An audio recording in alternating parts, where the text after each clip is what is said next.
Hi guys, good evening to everyone. Now is March 13, 2025, Thursday. As you can see guys, andito na naman ako sa koi fish pond ko. Nagpapakain ako ng dinner meal ng mga koi fishes ko. And honestly guys, dito talaga ako nagtatambay pag wala akong ginagawa. And by the way guys, sa video kong to, i-flex ko kung ano ang ginagamit ko na aerator pump, kung ano ang brand niya. The moment of truth guys, look at guys, tingnan nyo. Ito pala ang power station ko on the other term, or on the other word, tinatawag dito na portable solar generator. Tapos 9,000 pesos ang bili namin nito, 9,000 pesos plus. Pero hindi ko isasabi ang brand nito, pero kailangan ko talagang i-explain to sa inyo guys. Pag meron tayo nito, pag i-grant ni God, pag makaipon tayo, sabayan natin ang panalangin guys para makabili tayo nito. Very useful talaga to, or kapaki-pakinabang talaga to, kasi malalaman niya or mamumonitor niya kung gaano katiwid kumain ng kuryente ang isang gadget guys.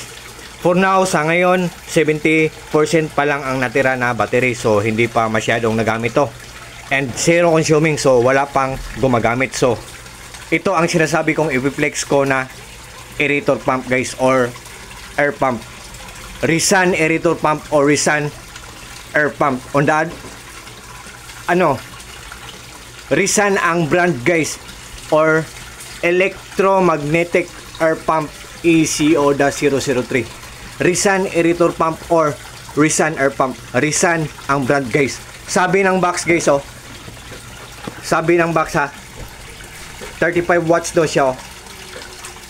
So pag isaksak natin dito ang aerator pump, Rizan aerator pump, pag isaksak natin ang Rizan aerator pump dyan, tingnan natin kung totoo ba siya. Tingnan natin na 35 watts ba ang makatatakdo. Kung 35 watts, totoo ang sinasabi niya na 35 watts siya. So ito ang aerator pump natin guys, oh. Yan guys, oh. Yan. So i-on natin guys. Subukan natin. What are we waiting for guys? Without further ado, let's do it guys. Isaksak natin. Oh, 0 watts, 70% ang battery. Sabi niya 35 watts daw siya. Tingnan natin kung totoo ba na 35 watts siya. Tingnan natin. So isaksak natin.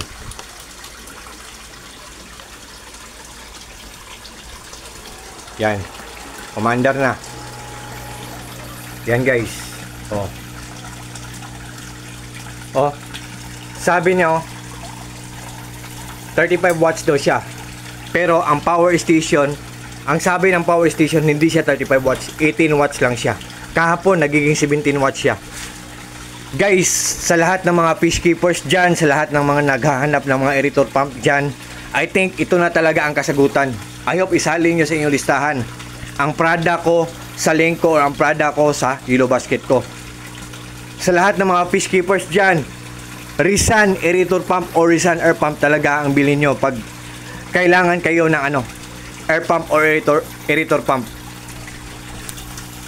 Guys, can't you see, can you imagine? Sabi ng box 35 watts. Sabi ng power station 18 watts lang siya. So can't you see, can you imagine guys? Isn't it amazing guys?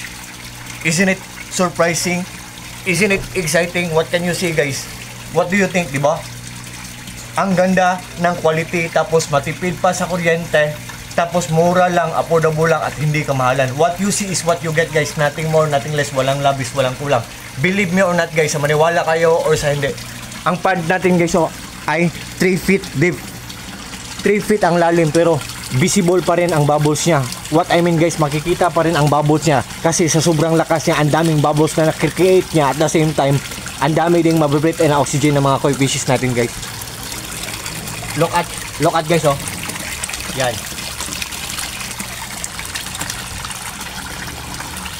Yan. So, di ba ang lakas guys? So, what I mean guys, pag nag-order kayo ng Rizan aerator pump, for sure guys, talagang hindi kayo mag-regret. For sure talagang hindi kayo maghinayang, kasi walang masasayang, kasi good talagang quality, matipid pa sa kuryente, at mura lang, affordable lang, at hindi kamahalan. At talagang maaasahan guys. At saka durable. durable. It means matagal masira kasi matibay ang pagkagawa kasi durable. So, but still yet guys, hindi ako mamimilit sa inyo. It's your choice, it's your life.